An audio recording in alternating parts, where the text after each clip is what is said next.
Entrepreneurs, a lot of us have come from some kind of trauma. I had a severe alcohol addiction at a very young age. I come from a family line history of addiction, which I didn't even know about. Well, I don't care about what anyone thinks. I'm Josh White, co-founder of Cano Water, and I am very unemployable. 4 months into us running out of money, we went from basically being the biggest fad in the UK to like the most stupid idea ever to literally just being a necessity. Are you some sort of masochist want to go through this? I don't know. We didn't even think about money. It was just like we're just having fun. And we felt like kings in London. Like, I don't care where Cano is in however many years. Like, wherever it is, it is. This one podcast could, even if it helps one person just go down the right path, that is everything. Okay, so we're in the founders lock-in. How you doing, Josh? We don't shake hands at Phoebe, mate. But yeah, welcome you, to my establishment. I think it's lovely. Yeah, do you like it? I think it's probably one of the nicest pubs I've ever seen. Is it? Yeah, probably. And it's lovely. It's completely real. We're in a real pub, aren't we, Josh? I love it.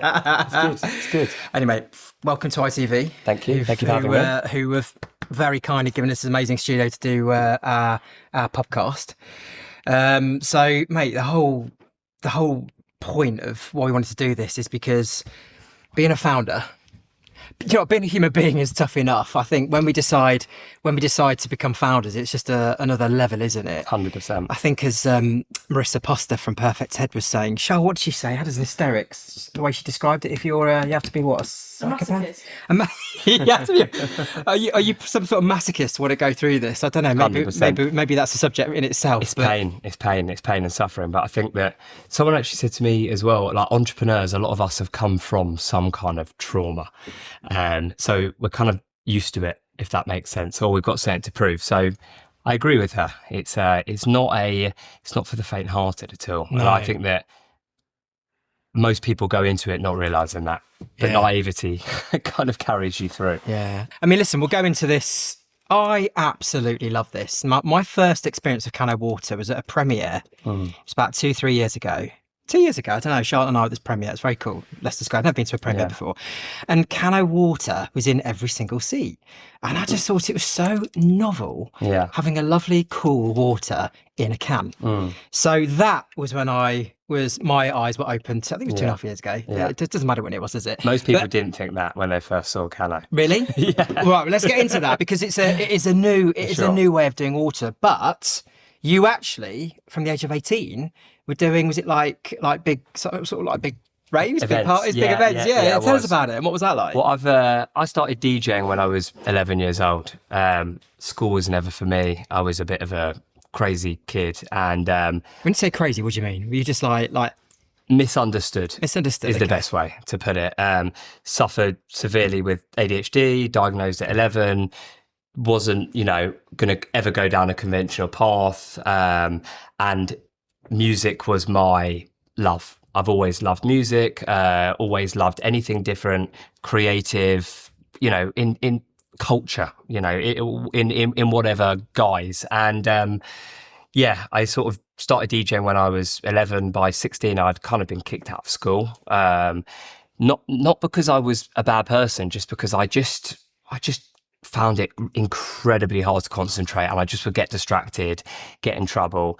And so the perception was that you were a naughty kid. Yeah. And ADHD, the reality was you just couldn't. I just was. You could be present in the moment to follow what the teacher was saying. Exactly. Like I would. I'm obsessed with art. I've always been obsessed with art, and I would just draw in class, and I just couldn't concentrate. And as I said, like, music was everything to me as well. And I basically just would get suspended and teach myself how to DJ. That, honestly, like, it's that mad. My dad bought me my first pair of decks when I was 11 years old, and I was just completely obsessed. And I think that's the thing with the ADHD mind, is that I couldn't concentrate on that, but I'm like 100 times, like, I'm fully focused on that.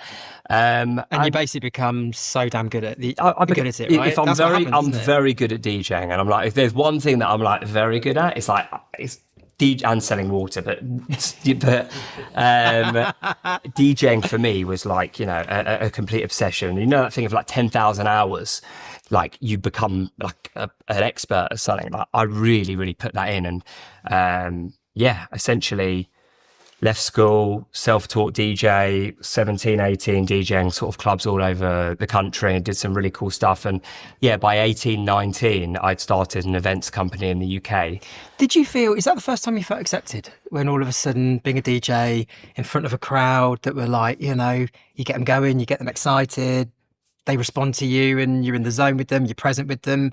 Was that a new feeling, or, you know, having been probably felt at school that you didn't belong? I was always a popular kid at school, and I did belong, but inside I wasn't. I was actually like petrified, fearful, like just a lost child. So it might have looked like I was like that cool popular kid at school, but actually I was lost, didn't know what my purpose was in life. Purpose is a massive part of my story. DJing gave me the purpose. I would say that it was my first sort of love. You know, my DJing story is very interesting because, DJing, I say that DJing... Is that the nicest water you've ever had? It's just the best, honestly. There's no water like water, it. you can tell. You took your back, didn't it? Peckham Spring, there's nothing on this. DJing saved my life because, you know this story, we've spoken about it. I had a severe alcohol addiction at a very young age. I come from a family at a very young age. Yeah, I mean, I come from a family line history of addiction, which I didn't even know about. When did you discover that? While we're sitting at the pub. Well, we have to be sensitive to that. I mean, how do you feel the fact that, you know, you have got? I don't care. You know, I don't care. Yeah. I'm like, you know, it's been long enough. So we can be relaxed about it. Very relaxed. Okay. And I've also learned that, like, I used to be ashamed of it, and now I'm not, because I've learned that talking about it helps others, which is an enormous part of my purpose and my story. And you said you came from a family of addiction. A family of addiction, yeah. Where, you know, cousin died of drugs, you know, other cousin clean off of drugs, and, you know, my direct family as well. You know, we all suffer with the illness of addiction. And I was, funny enough, I didn't know anything about addiction until really I got addicted, really. And, you know, it was alcohol for me, because I knew at a young age that my cousin had passed away. I always sort of shied away from, was scared of heavy drugs, but alcohol for me was my first addiction. And the reason I think that I started drinking was because of how lost I felt. And this isn't all random. Like, this is really important to speak about, because I think that addiction is huge. And even though you hear about it a lot more and people not drinking, there are still millions and millions of people that are battling with sort of being open and, you know, talking about addiction. And addiction plays different parts within my life, good and bad, similar with ADHD.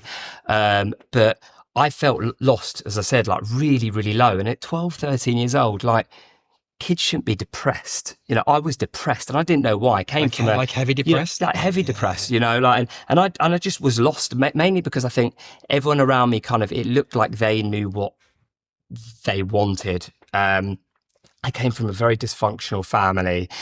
Loving, but very dysfunctional. As I said, lost soul. Didn't really know why I felt lost at times, but I just did. Got diagnosed with ADHD at 11, as I said. And then, like, at the age of 12, basically just started drinking. And when I remember having my first drink and just feeling like, everything feels good. You know, everything feels great. And I think everything calmed down. Everything calmed down. Yeah. You know, they in AA they talk about like a hole in your body, basically, where like it feels like you've got a hole that needs to be filled. Like, alcohol filled that for me. That was my, as what people say now, dopamine hit, which is why ADHD and addiction are so close. They're married, honestly, and that's a recognised fact, is it? Massively. Right. And I think that it makes sense. Like, I now use dopamine in different ways. You know, I don't use it in the ways of, obviously, drugs and alcohol. I use it in different ways, in more healthier ways.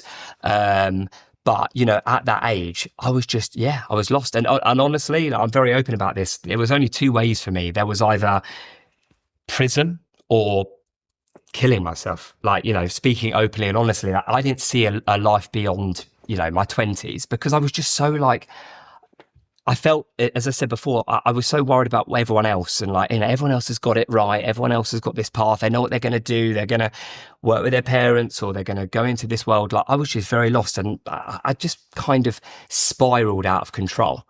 So for the next few years, it was basically just like, it's a blur to me, but it was just like out of control.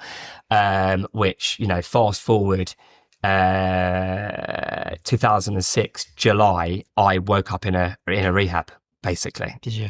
In a place that was horrible, and because things had gotten so bad, yeah. Like, I just couldn't stop drinking, and it spiraled out of control because I just didn't want to live life as me. I wanted to live life drunk, or not feeling me, feeling like someone else. And the fact that we're sitting on a podcast that has got anything with entrepreneurialism into it, at this point in my life, like, there was no future, there was no entrepreneurialism, and it was horrible. It was a dark time for me, and I learned a lot. I saw a lot, and it was petrifying, and it was kind of like walking into Narnia, going into rehab, because it was like you just going into this world where I didn't even know existed, into this, this world of AA and kind of, addiction and alcoholism. It was strange. And, following that, I, came out of rehab, and with no purpose, nothing, just like an angry mind of like, what am I going to do now? I'm sober, and, I was living under my parents' roof, and I kind of was sober for my parents, not for me. And cut long story short, like, going back to your question, and this is why your, purpose and your question about DJing, sort of, saving my life, and where you started off at, is that I made a decision that DJing was going to basically be the thing that kept me sober. So when I started DJing at clubs, or when I started DJing at parties, I was on that side of the fence. I was in control. Whereas everyone else was on that side of the fence, getting like, getting mashed up, and I was here. I could be in control, and that helped me massively. And I think that became an addiction in itself, because I loved the music, and I loved that point of like controlling the crowd. So that was my first form of like purpose and love. And, from that came a business that I started at 18 years old, just end of 18, 19 years old. It was an under 18 events company, where it was just so fun. And it was my first experience of business, and it didn't feel like business. This is the thing. It felt like me and a mate basically having fun. And we were working with some of the biggest names in music in the UK. And we were putting sort of 5,000 to 10,000 people in venues every few months at like the age of 19. And it was crazy because we had no idea what we were doing business-wise. You've been making some good money as well. Do you know what? Yes and no, because if I look back, like, honestly, like, we just didn't even care. Like, we were just having fun. You're living the dream. We didn't even think about money. It was just like, we're just having fun, and everyone else is having fun. We felt like kings in London. Like, everyone was like, wanted to come to our events. And it was a brilliant year and a half that basically just went like that overnight. Because under 18 events basically got shut down because of drugs from another company. That there was basically a BBC documentary about another company, and all under 18 events at that time basically got shut down. So the company... So you were tarnished by that? Gone. Totally indirectly. Yeah. No fault of yours. No fault of ours. So that, and then I had a horrible family experience where my brother got diagnosed with cancer, which I always get a bit emotional, but I'm good. At that time. So it was like a double whammy of like losing the business, 12-year-old brother cancer. He lived in Great Ormond Street. My whole family were just like, just everything shattered. And how long was it a severe treatment he had to have? So he lived in there for a year. So like we had like a rota every week where we basically were like in and out. And it was horrible. I mean, it was like a dark time. But I learned a lot from it, and I'm actually sort of, I'm very lucky that I went through that, because I think that, as a new dad, I've been very fortunate to watch how my dad dealt with that. So, I actually always sort of look at that as a blessing, but it was horrible, obviously. And I think, I speak about this moment in my life because I was so low. Like, it was just so low. Like, it happened again. It happened when you were... Exactly. And everything was just spiraling out of control. And basically, I think at that point, I didn't really think about anything that was, I was searching for something, but I didn't know what was ahead, if that makes sense. It wasn't Cano Water just sort of popped up. That wasn't the thing. I sort of spent the age of sort of like 19, 20 to 21, just very, very like lonely and kind of looking at everyone around the world passing me by, if that makes sense. Just very low, no self-esteem. Where am I going to be? No confidence. And I think that by 2014, which obviously is where the Cano Water story sort of comes in, I basically just had kind of accepted that, what will be, but I don't want to be here anymore. That was my mentality. So you were suicidal? Yeah, massively. And listen, I was DJing, I was doing some cool stuff. So on the face of it, you look like you're happy. And Exactly. It's funny because like I always put on a brave face. But that's because I was sort of shameful. And whereas actually like flipping it now, like I'm not shameful of it. I actually like I'm able to sort of see the benefits of it. So that I call that period of my life my first life. That's like my like. So what age are we at? My what first age, what life. age are you up to there then? So that is like that's 21 years old. Okay. And it was just it was hell basically.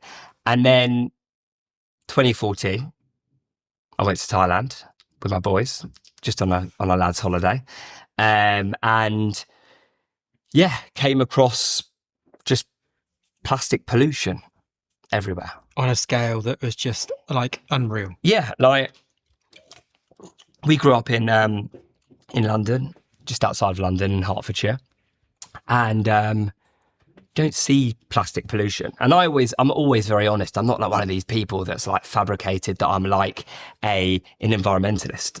I was like part of the problem.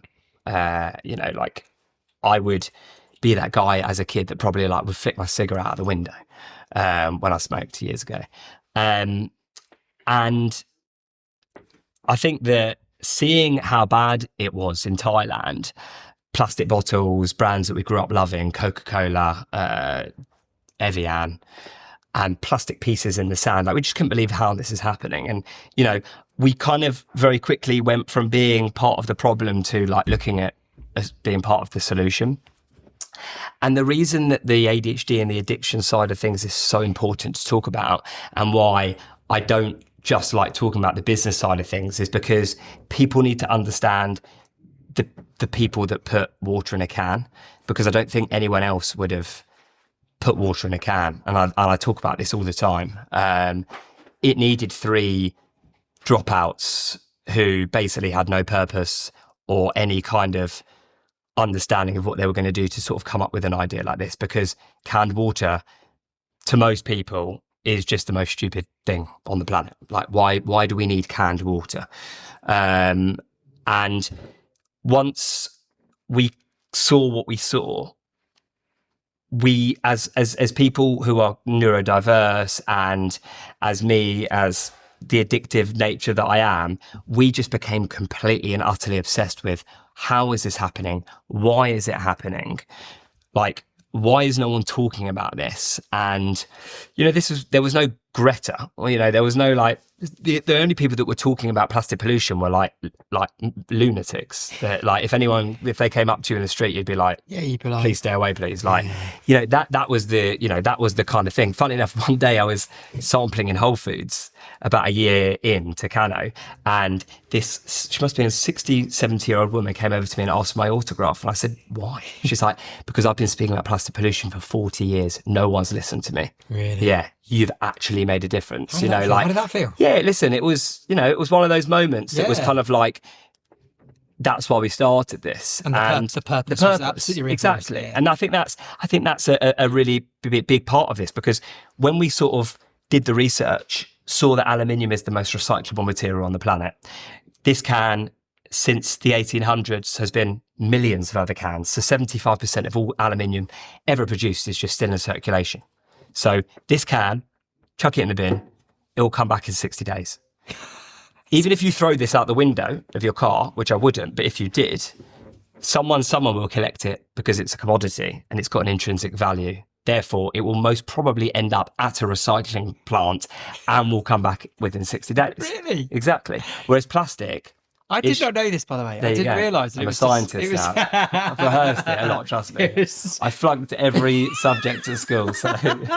But that is a commodity that people will get their hands on because they will get it back into the circular economy. Correct. Brilliant. And I think the thing for us, it was like when we saw all these things, and when we saw that, like Oatly's cartons, Tetra Pak, like so bad, so much worse for the environment than plastic. Like it's fused with paper, plastic and aluminium, but it looks recyclable. It's like perception and all this information, we became sponges over time, and we all had jobs at this time. I was actually working at a local events company.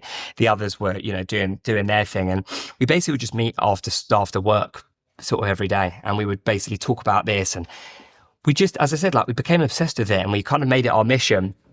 And when we saw the qualities of aluminium, we were just like, why has no one put water in a can? Like the infrastructure's there. Like, why are we messing around with this stupid, like, compostable and biodegradable rubbish that, like, the infrastructure isn't really there. I actually was very fortunate to go to the Houses of Parliament in the early days of Cano and hear David Attenborough speak. And one of the scientists that was there, that was speaking alongside David Attenborough, he had this pot, and inside the pot was something that was meant to be biodegradable from like 50 years ago. And he was like, it's still here. Like he was kind of like making a point of like, why are we trying to reinvent the wheel when one, there is a reusable argument, which I'll get into. And also there are recyclable alternatives on the market. And, we've always been a fan of reusables and, the tap. The problem is that a lot of people don't have access to good quality tap water. It's got microplastics. It's terrible how much microplastics are in tap water. Fluoride, it's... To the point where you would think yourself about pouring a tap water. 100%. And obviously I've seen it myself, how bad it is. I mean, it is scarily bad. So we've always... So you're going to get a shower going now. This is yeah. It's bad. It's bad. No, it's really bad. She's going to get rid of our house now. So the tap on. I'm telling you. And listen, like some people are fortunate to have filtered tap water. But I've seen how bad it is and how hard the tap water is and the negatives in it. And I think for us, it was always about, if you can get good quality water and you can carry around your reusable forever, that's great. But we live in a world that's unrealistic and everyone relies on convenience. Okay.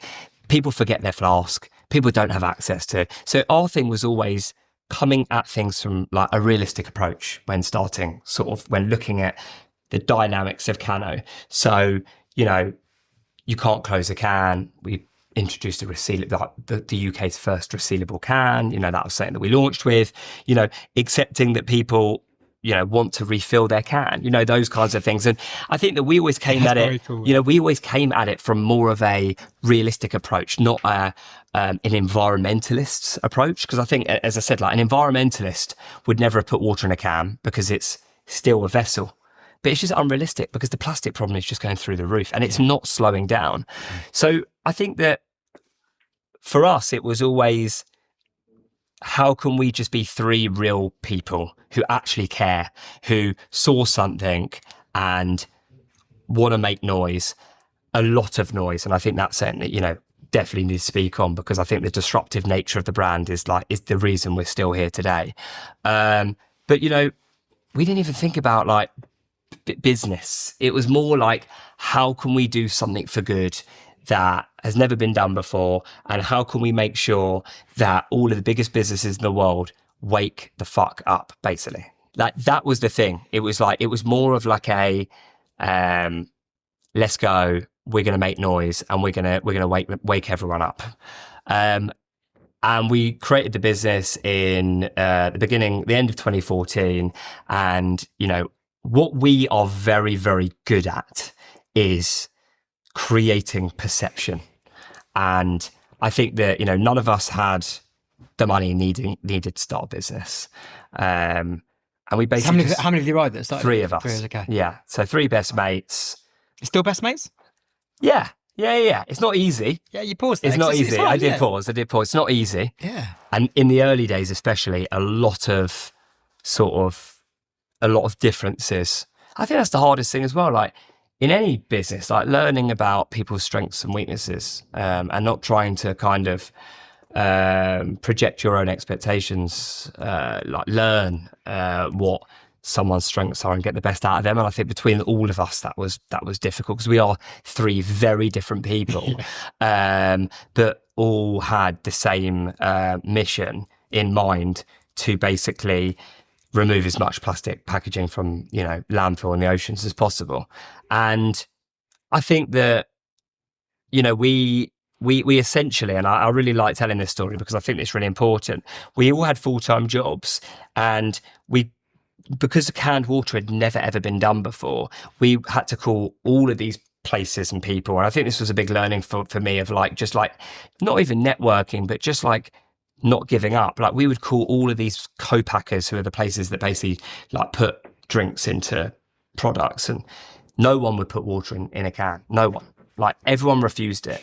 Everyone in the US, everyone in the UK, most people in Europe, like, and the reason is because if I just use this can as an example, this is a closed can. So this can is rigid, it's hard, it's a steel product. Sparkling is different, it's carbonated, obviously. So it would always be hard. But in order to make a steel product hard and rigid, it needs a shot of nitrogen. Okay. So no one had that capability. Okay.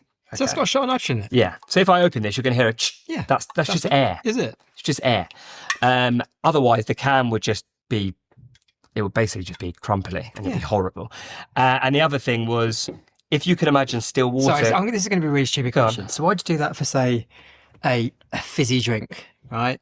But you wouldn't do that for water. What's the problem with that? But a fizzy drink's carbonated. It's got carbonation. So it's a natural. Natural. So carbonation basically keeps it sparkling. No, all good. It's not the first. We essentially, not the first stupid question. Not the first time I've been asked that. Just to reiterate, because I know you'll be thinking about that the whole time. I'll go. Oh shit! I asked a really stupid question. The other thing is that if you imagine still water going through the same pipes as Red Bull and orange juice, the water's just going to taste of Red Bull. And if orange juice went through the same pipe as a Red Bull, the truth is you're probably not even going to notice. It'll be like 0.0001. You'll taste it in this. You'll taste it in water. And I think in the early trials, there was like blueberry or orange. I could taste it. Yeah. Taste it. So like, we were the guinea pigs really. And we found somewhere in Austria, it was the only place in the world that would put water in a can. And we basically were like, all right, cool. We found this place. It'll cost us about 60 grand to get 150,000 still, 150,000 sparkling. And we were like, fuck, how are we going to do that? Like, we haven't got the money. I was kind of bankrolling it with my DJ money to do like trademark and this and that. And like, it was really difficult. And what we decided to do is, all right, let's just create a fake brand. Like Perry, who's my business partner, who is just the best designer in the world, created like, we would stay up until like 2 a.m. every night, literally just creating this deck that looked like it was created by like Apple. It was just like out of this world. And so this is Perry's work, is it? Yes. At the time? Yeah. Oh, big up Perry. Yeah. Very, very talented. Yeah. And our manufacturers were like, listen, we can't give you a can. Like, if you want to try water in a can, you have to produce like the 150,000. We can't just give you one can. Like, there has to be a minimum order. So we were like, all right, cool. Can you send us anything? And they basically sent us sparkling cans that had silver cans that had sparkling lemongrass in. So it didn't have water, but they were just plain cans. And they basically just said like, just do what you want with these. So they turned up at my family house, and we were in my like family kitchen, and every night we would work on this deck, and we would basically create like a conveyor belt between the three of us, where someone would like mask the top with like sellotape, one would like spray the can black or white, and then the other would like put a vinyl over it. And we basically created 500 of these like fake cans. You became the conveyor belt. Literally. And we sent out 2 emails, one to London Fashion Week and one to Selfridges. And like after like 5-6 weeks, we hadn't heard anything back. And then within the same week, they both got back to us, which is just mad. Like obviously at this point, let's go. Selfridges, basically, it was the weirdest thing, asked us to come in for a meeting. They thought that we had some insider information, which is just the weirdest thing, because the guy had come in from Harrods into Selfridges a month before, but his first mandate from like the Selfridges staff was to be the first retailer in the whole world to remove plastic from the shelves. And we emailed him like 3 weeks after. Fluke. Complete fluke. If we had like the first retailer in the world, by the way, we're not talking about like this is the first in the world. Selfridges were the first retailer in the world to remove all plastic packaging from their shelves. Wow, I never knew that. And Cano was the first product to launch in there out of pure luck. We sent that email, and I think they probably spent the 5 weeks thinking about how on earth do they know this. And we went in for a meeting, and he was just like, "We love it." Sometimes luck is just one of the most beautiful ingredients you can have. The first email we really sent out, and I think that hadn't we have sent that, if we had sent that email a year before, we would have been too early. A year later, too late. It was bang on. And he basically called us in for a meeting, and we were little kids, and he just said, "Love it. When can we order?" And we're sitting there like, we'll get you some cans. We're thinking like, shit, we haven't even got this product made. We've got no money. London Fashion Week then came and said, we actually want to replace Evian for Cano Water. We love it. We want to remove plastic. Like it's something that's like, that part of the British Fashion Council sort of sustainability plan. And we kind of like, we're in that dilemma of like, yeah. And do you know what? It's funny. Like I've always been that guy that would just say yes to everything, which is probably not a great thing in certain things, but it's also been a good thing in other things. Like I've always kind of learned, like, say yes to an opportunity and don't shy away from it. So we basically were like, yeah, we'll do it. And I think initially we thought these guys are going to order millions. Like this is going to be amazing. Like, wow. So we got some investment, from that, which is amazing. Yeah. And we were all so excited for the order. And it was like a few hundred cans, and we had literally 300,000 cans that we had bought, and we had got an order of 300, and we were like, shit, what do we do with all this stock? And that's like, that is like the beginning story of Cano, really, where it was. I would actually, looking back now, it was some of the funnest, like some of the most fun times, actually. Like I think that it was so stressful at the time, but it was just some of the most fun times with my mates, figuring out how to sort of get to that next step. And it's weird because when you're in it, you just really don't appreciate it until later in life, where you sort of look back and like, I really like loved those kinds of times, because what followed was, we got the cans, we just grafted like no other. Like we would be at train stations at 4 or 5 in the morning. We were hanging out of our cars I wrapped my whole car to say like, grab a free can. I'd have people in traffic being like, give us a can, mate. I would literally stop to give them like, there was no like. So your car looks like a Cano. Literally, like it's hysterical.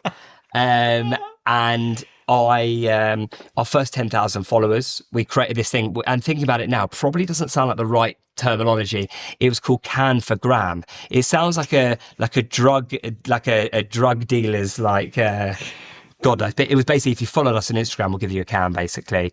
And, it was that expensive?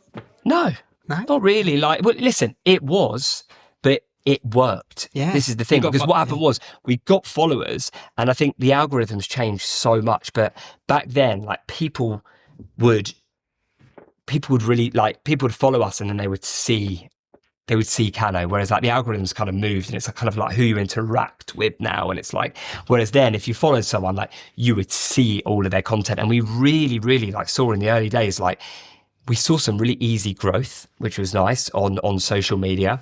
And we also just, we just met loads of people and we networked and we went to some amazing events and we kind of created this thing in the very, very, very early days that was like this new thing on the scene.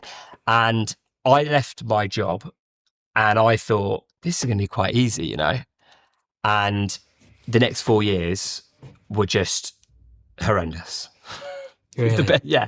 I built it up to like, everything sounded, and then honestly, horrendous. And it was just horrible. And you don't look back on those 4 years, because you were saying, you know, when you were working all hours to get the can done, that was great fun, but this was not so much fun, right? It was horrible because everyone thought that Cano was just the worst idea ever. And the beginning bit was like our little fantasy of like, oh, we're doing this, the three of us. As soon as we started to like talk to people about it, wholesale, retail, anyone, consumers, we used to have, we turned up at like a Taste of London Christmas event. I'll never forget it. Like, we were tucked in the corner, like we didn't have any money really for a stand. It was just like a small little booth that just said water tastes better out of a can. And it was me and the other two just like standing there like freezing cold in Christmas with like no idea, no real experience. And people used to read that thing of like water tastes better out of a can. Like they would look at us like we were lunatics. Like they were just like, why would anyone want to drink water out of a can? And you know, in the early days, my parents were like, you know, telling me that family and friends were like, you know, thought that it was a bit strange, and like it was like, who's going to buy water in a can? I once walked in on my sister talking to a friend of hers, saying like, my brother started the most stupid thing ever. It's a canned water company. Like, who will ever drink water out of a can? I mean, in our first year, how did that make you feel? Like just shit. It made me feel shit. Yeah. Because what saved you was the purpose you all of a sudden had, right? And then right in front of your eyes, people are attacking the purpose. Yeah. So did that cause, you know, wanting to get maybe back to maybe bad habits? Or by that point, there was two sides. There was one of like, I'm used to this now, and I've gone through tougher times. Yeah, of course. Before, so like, I'm not going to let this get to me. Like with your brother, I guess. Exactly. Like, do you know what I mean? Like, I've sort of like look at that as like here, and then my sister chatting shit here, basically. Okay, so you got some perspective. Exactly. There. And I think that, you know, the other thing is like, I'm going to prove you wrong. You know, I'm going to show you that, you know, this has got legs, and that what we saw, because you've got to remember as well, like, this is a passion project. This is a purpose project. They haven't seen what I've seen in Thailand. I've seen it. Yeah. I've seen it. I've seen how bad it is. Okay. And I know that it's a problem. So it was at that point where I don't care about what anyone thinks. This is what I want to solve. This is what I want to be part of. I want to try and make a difference there. So like, I didn't really care, to be honest with you. And I think that is one of the most important ingredients of some of the most successful entrepreneurs is they don't care what. 100%. Because if they didn't care, they'd stop. And if they stopped, then they wouldn't hit the promised land. Yeah. And listen, I think it is important to talk about the UK at some point. Massively important, because I think the UK is a great place. I do. And I love where I've come from. But I also think that the UK is a very, very, very skeptical place where people don't necessarily want to believe in the future and new ideas as much as somewhere maybe like America, as an example. And I think that that's been my experience, especially sort of throughout the past 10 years, where people are very, very, very sort of skeptical about, like, I think there's a reason why there's no like founders from Airbnb or Uber or these kinds of businesses that come out of the UK, because I've experienced it. Like, I can't explain to you, like, those 4 years, not like, it was hell, because no one believed in it. No one. Every single person was like, it's never going to work. I sat in, you know, we got an introduction to one of the biggest drinks companies in the country, the biggest, like, founder-led, everyone knows them. And we got introduced to one of the founders, and we sat in a room with him, and he basically just laughed us out of the room. He was just like, plastic problems not that bad. He was like, the can looks cool, but like it's not going to get into Tesco, is it? So like, you know, like that, and this is from someone that you're in Tesco, right? Yeah, we are. This is from someone who, you know, 10 years before was the first to do something in his own category. So like there is a lot of skepticism here, and I think that you know, even from the Braves and the people that have been there, there's still You know, I think the American dream is a big thing in the US. I do think it is like there's a mentality that I think that we need to bring to this country. I think it's really important because I'm telling you now, there are people with the ideas. I meet loads of them. They're just getting shut down. I think that we were, and this is, you know, a crucial part of our story. You know, we were 6 months away from running out of money. We brought in an MD who had come from a banking finance background, and you know, he basically just said, "Listen, guys, like you've got a really cool product, and the brand is growing, and you're getting awareness, but you're in Selfridges, you're in Whole Foods, but you're not really like, it's not really growing. And we were working like dogs. Like we couldn't have done any more. And trust me, like trying to educate people on something that no one's ever done before is probably the most naive thing I've ever done in my life, to be honest with you, to think that, you know, that we would just everyone would just know about drinking water out of a can and understand it, because they just don't. But this 4 months after, you know, 4 months into us running out of money, whatever you want to call it, the water gods prayed down on us because David Attenborough did Blue Planet. And overnight, we essentially had, there was an episode where he basically was talking all about plastic pollution. And I will never forget it. We went from basically being the biggest fad in the UK to like the most stupid idea ever to literally just being a necessity in the UK. Because I never had even cold called anyone before. Mate, that is the title of this. Like, what was it? From the biggest fad yeah, to the, you know, to the biggest necessity. Yeah, 100%. Like, we were cold calling hundreds of people. I mean, there were many days where we would just individually leave the office crying because one of us had a horrible call, or we thought that we were going to win something and we didn't, and you know, we weren't resilient back then. We were just, you know, very sensitive. And cash is running low. Exactly. And essentially, you know, this one David Attenborough episode, it kind of validated everything. Like that seed that we had planted in all of these people's minds. Everyone saw what you'd seen. You know, exactly. Yeah. Exactly. But even the seed on the calls of like, you know, hi, I'm Josh from Cano Water. You know, we started this canned water business. Goodbye. They remembered those 3 idiots that called them up like 6 months ago or like a year ago. Who now were and they were calling us up. Like we're talking about the biggest people in the country. And, you know, we went from selling a few 100,000 cans in a few years to over 10 million cans in 1 year, which was just mental. So like, you know, it was crazy and exciting and scary as well. And I think that was, you know, a very, very interesting time, because you know that picture, you know the guy that's hammering away. Have you seen that before? Yes. He's hammering away and he's about to get to I haven't got a fucking clue. He's about to get to the diamond. Yeah. But he hasn't seen, I'm sure a few people here have seen it. I'll Google it after. Google it. He's about to get to the diamond, but he doesn't know how far he is away from it, basically. And he's about to turn back, but he's actually that close.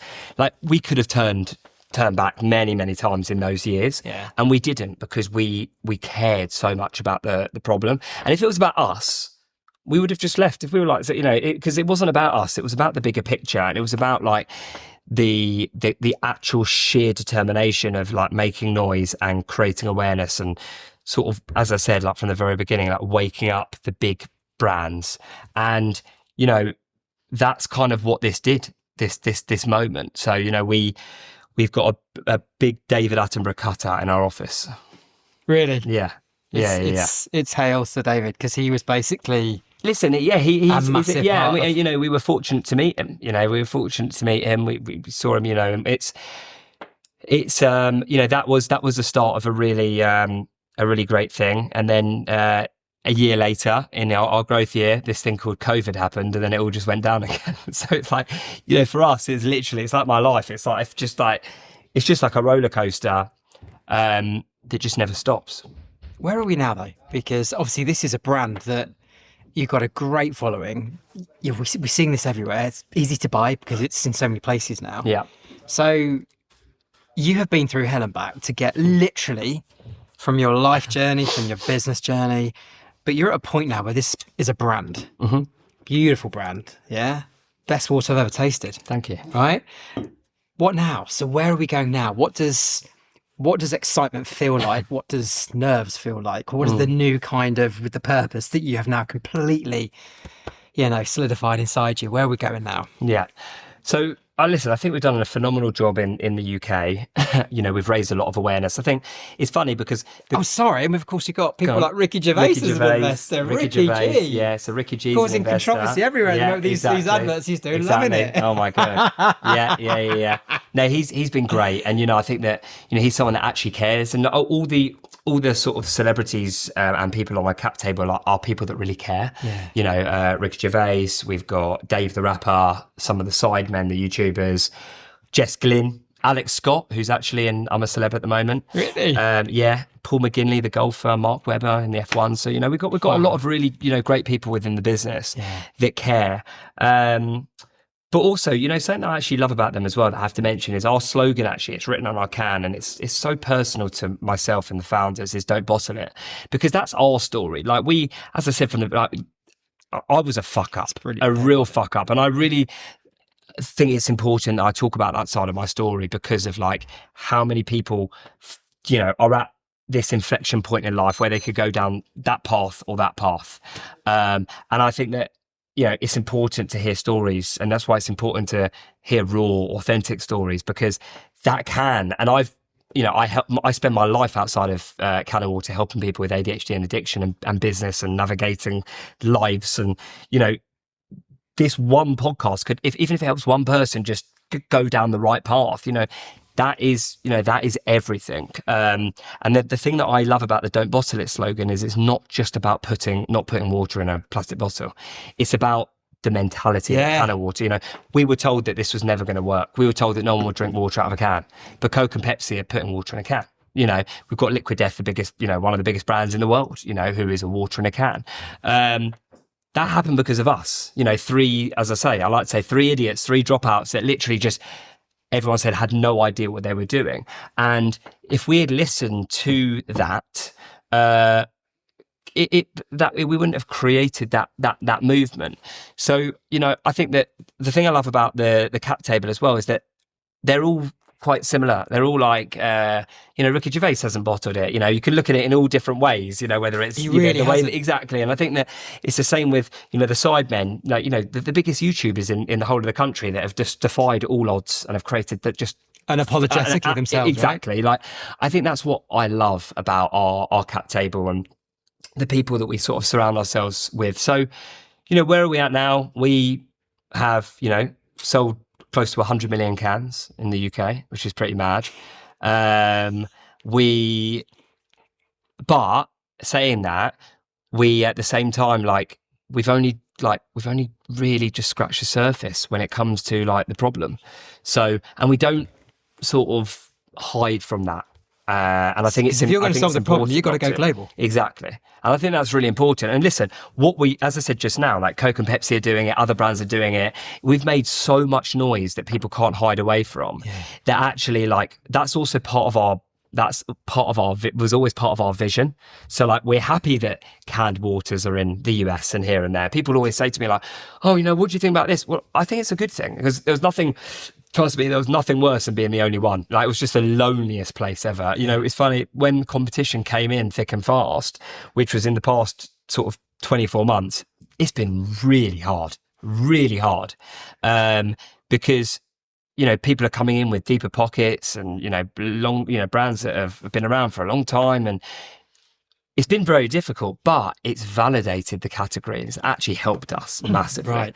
So I think, So initially it was hard, but actually it's because it's actually breaking some walls down. Listen, I think it's always going to be hard, in all honesty, especially when you've only got 2 products. So, that's the other thing as well. We've only got still and sparkling water. It's something that, we're looking at the moment. It's a very exciting sort of time for us because we're looking next year at what the future holds. We've got some really exciting plans in the in development that I can't really talk too much about, but is very exciting. That is purpose led, sits with the founder story, and I think that has been a big thing for us. Is like just growing a brand just off of like these 2 products has been really difficult, and I just think it's just the world is a difficult place at the moment, and I don't think that we can hide from that. Inflation and interest rates and just every like I feel like in the 10 years everything we've been hit shit with at the minute, isn't everything. Which, do you know what? If I think about the person I am today to the person I was at the beginning, honestly, like I was a broken person before. I would say that now I'm broken, but in a different way. I'm more of like broken in a like just a business, like this is hard, but not in the way that I was when I first started Cano. I would say that this has been the best experience of my whole life, because I've learned so much, and my sort of tenacity and going back to that like ADHD and addictive mentality, and I talk a lot about neurodiversity. It's really enabled me to grow and learn, and I don't find that easy, to be honest with you. I find that actually quite hard, but there's something about being an entrepreneur and being the person that I am that I've loved sort of every minute of it. And I've been everything at Cano. I've been the salesperson. I was petrified of making a call when we first started Cano. I've been the salesperson, the ops person, the marketing person, the warehouse guy. Like I still would happily do that. I'll still be at the train station. I don't care. We've got our Cano Christmas party in a few weeks, and a customer of ours has got theirs, and they want us to go there to to basically pitch their whole team. I'm missing the party, sadly. Yeah, I'm missing the party, and my team are fine with it because actually like it that's what they would want more, is for me to go and rep the brand. This is the only opportunity for us to do it. These are the things like, and I don't mind it. Listen, what a story this has been. You've been so real, you've shared so much, and if I could literally sum it up, it's the way you've summed it up, which is so the biggest lesson here for me is you can never ever bottle it. You've got to hold fast to what is driving you. What is so inspiring, you can go to hell and back, right, which you have done, and what I think is just blows my mind is how you have just been so determined to just not let anything hold you back, because you created a new category. And do you know what, you just got to believe in yourself. How many millions did you say you've sold? Close to 100 million when cans. People are saying to you, you've lost the plot a little bit. That is what is mind-blowing. And I think that is what everyone has to learn. If you've got conviction, 100%, and but there is a point when conviction is a bad idea, but this is where gut instinct comes, isn't it? You knew this was a great idea. It's just you need to educate people. 100%. And I think that the purpose is the thing. And, from the very beginning of, speaking about my early years, finding purpose is what it's all about. Is what it's all about. Like, I think if you find that in today's world, and you can do good in whatever way it is, for me, I'm about to have another kid in 8 weeks, and I've got a daughter. What's the boy and a girl? Well, one girl first and a little boy coming soon. Beautiful. And I don't care where Cano is in however many years, like wherever it is. All I care about is that my kids know that the reason people are walking around with cans or anything in the future is that I had a part to play in it. That for me, that is everything. And I think that is like, that's kind of what drives me today, and also like gets me excited about the future, Cano and beyond. Listen, thanks, man. You've been absolutely brilliant. Cheers, dude. Thanks, mate. Round of applause from all the punters Thank you. here. Thank you very much. This guy's the real deal. He does not bottle it. Thanks for joining us, man. Oh, good. Okay, so we are in the Founders Lock-In. Listen, the name of the game is I'm going to ask you 6 questions. I don't want you to overthink it. I want you to shoot from the heart. Okay, so just say it how it is. You're a good host. Thank you. All right, let's do it. Okay, you ready? Go on. Okay. How would you describe the life of an entrepreneur? Horrendous. So, Enough fun. said. Oh, it's only one. It's fun. Which one is it? Fun or horrendous or both? Horrendous. It is, isn't it? Come Exciting. on. It's exciting, but it's horrendously exciting. I feel like everyone says roller coaster, but it is exciting. Yeah. I feel like I'm flip-flopping. No, because it is. It's a head fuck, isn't it? It's fun. It's horrendous. It's fun. It's horrendous. Everything. Yeah. All right. It's everything. Okay. Let's go with that. What do you wish you knew before you started your business? I wish I knew how good I was at what I'm good at. There were so many people that basically were trying to sort of bring in corporate heads to kind of replace us. Yeah. That's probably our biggest mistake in Cano history. I wish that we just kind of we believed in we didn't believe in ourselves in all honesty. So that is it. Believe. So I wish that we had sort of had just continued to believe, because there was probably a 3 or 4 year period where we kind of were like pushed into a corner for corporates to come in, and actually I think that don't bottle it mentality was all the business ever needed. What have you sacrificed to build your business? Time, and I've do you know what, burnt out so much just over the years. I'm a lot healthier now, and I really prioritise my sort of well-being, but time 100%. But like it's it's always been for the purpose. Like it's always been for that mission. Yeah. So I wouldn't look at it as a sacrifice. You know, if anything, like I've sacrificed 10 years for a very risky business that I just don't know where it's going to go. In all honesty, that's the sacrifice, and I think every entrepreneur probably feels the same. Yeah, damn straight. What's the one thing no one tells you about the life of an entrepreneur? How painful it is when you hear the words like no, or when you lose something. I think that the resilience is real. Like I used to feel like this real heart ache, like this pain when losing something, whereas now it's kind of like it's just part of the process. I've kind of like become like the Tin Man. Yeah, that's a good thing. Yeah. But like I'm definitely like what you're saying is like don't let no get you down. 100%. It's just part of the process. Part of the process. And I think there's a yes, like just around the corner. So I think that is. I really, really didn't understand how painful it is to be an entrepreneur, but I've kind of grown in a way to accept it and love it. Really, it's just part of the fun. Beautiful. Okay, if you could do it all again, what would you do differently? What would I do differently?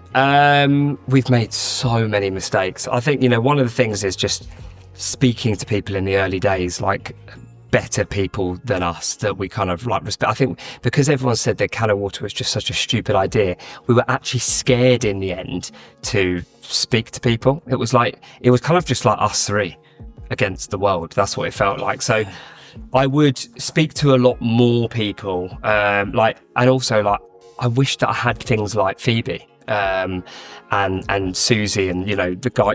I think that is. It's invaluable. We didn't have anything like that at all. So I think that you don't realise how important that is for young entrepreneurs to sort of have that community, because we just felt so alone. And finally, describe your first year in business in one sentence. A fucking headache. Josh, it's been lovely having the Founders Lock-In, mate. Thank you so much for your honesty. Cool. Thank you. Thanks for having me. Okay, right. This is the most competitive competition you will ever see.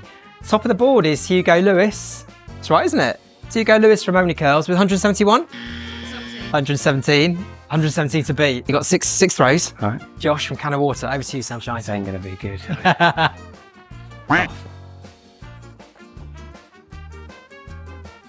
Okay, that was a what is that? 56. I'm glad you're here. 69 you want to. Okay, 69. That one really Don't know. That's a pretty solid start. Let me down. Ooh, he's sharp, isn't he? Wait, what was Hugo? Competitive, 117. Right. Honestly, Jay, I'm just saying that was.